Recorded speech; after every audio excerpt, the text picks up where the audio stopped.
Så er der folkemøde igen i år i Allinge den 14. til 17. juni. Du kan møde kirkerne på folkemødet i teltet mellem himmel og jord, hvor 12 forskellige arrangører sammen præsenterer, hvad de mener om tro og liv og verden. Der afholdes 5 debatter, 2 pilgrimsvandringer og 3 receptioner. Udover hvad der sker i teltet, er der på scenen ved Højersgård friluftsgudstjenester og friluftskoncerter.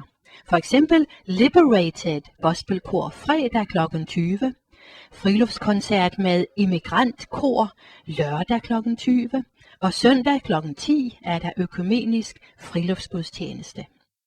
I Allinge Kirke er der yderligere 4 arrangementer, og hvis du vil vide mere, så gå ind på hjemmesiden www.himmel-og-jord.dk.